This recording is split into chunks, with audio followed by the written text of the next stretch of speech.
tänasime ja jätkasime teed. Noh, olete mäe otsast nüüd olnud küll. Tahtsite mägi merre sukelduda. Siis ütleme koos. Sirunik, vaip. Siuh. See tähendab ilus vaip armeenia keeles.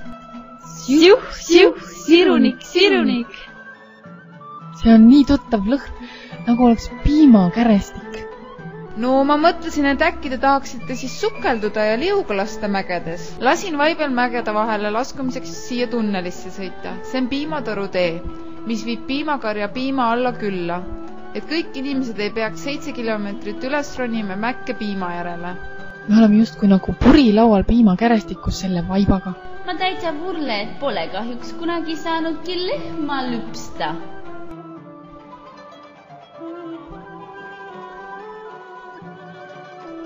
Siin on gaasiline vesi.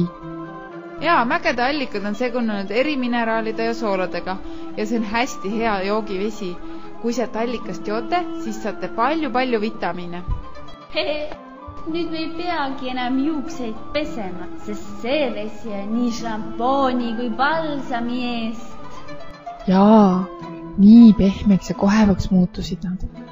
Vaadates vasakule jäävad soolabasseenid, kus lapsed möllavad vees, aga paremale kaedes jäävad koopad, kuhu tudu keelab minna.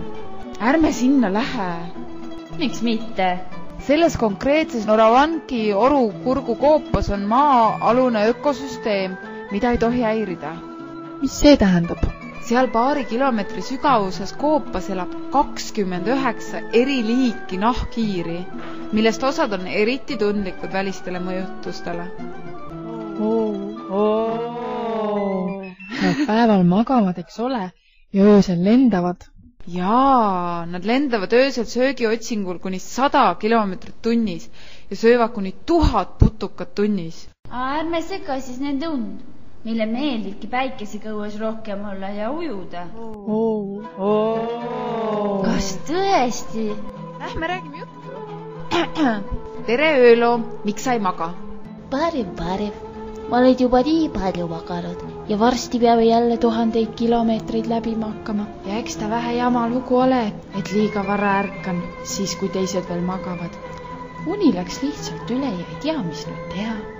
Liiga valge on õues. Mis nüüd minust? Tulge siia sisse. Ma näitan teile oma koobas, aga te peate vaiksed olema. Mul läks siin kuskil üks väike küünal ka teie jaoks olema.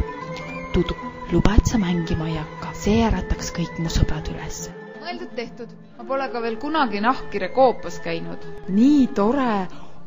Vaatame, Astra ja Marta. Siin on koopamaalingud siin ja seal. Jaa, kõige vanemad animatsioonid ongi koopamaalingutel kujutatud.